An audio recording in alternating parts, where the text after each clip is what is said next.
మూడవది అఘోరా. ఇది దక్షిణం వైపు ఉండే ముఖం, నిప్పులు సూచిస్తుంది. మనలోని చెడు ఆలోచనలు, అహంకారాన్ని నాశనం చేస్తుంది. శ్మశానంలో ఈ అఘోర ముఖాన్ని ఈశ్వర స్వరూపంగా మనం చూస్తాము. ఇక్కడే శంకరుడి ఉగ్రతాండవం జరుగుతుంది. దానివల్ల భూత ప్రేతాలు అక్కడే ఉండి స్వామి తాండవాన్ని చూస్తూ ఉంటాయి. దానివల్ల జీవులకు ఏ హాని చేయవు. అందుకే అఘోర రూపంలో శ్మశానవాసిగా ఉంటాడు శంకరుడు. నాలుగవది వామదేవ.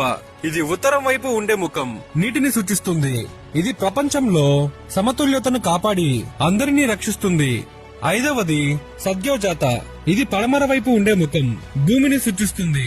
కొత్తగా సృష్టి జరిగే ప్రక్రియను సూచిస్తుంది. ఆరవ రూపం మహారౌద్ర రూపం. ఆయన అనుమతి లేనిదే కాశీ పట్టణంలోకి వెళ్లడం రావడం అనేది జరగని పని. తానే మనల్ని యముడి కన్నా ముందు మన పాప పుణ్యాలు లెక్కపెట్టి శూలం పట్టుకొని మన ఆత్మ వెంట పడేవాడు.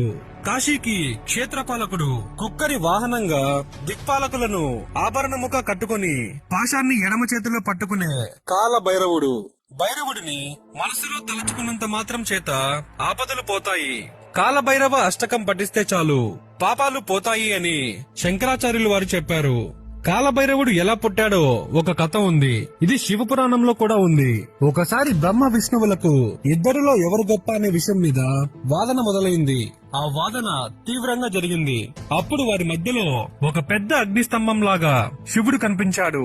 ఆ అగ్నిస్తంభానికి మొదలు మరియు చివర తెలుసుకోవాలని ఇద్దరికీ చెప్పాడు. విష్ణువు దాని చివర చూడ్డానికి కిందకి వెళ్లాడు. బ్రహ్మ దాన్ని మొదలు చూడ్డానికి పైకి వెళ్లాడు.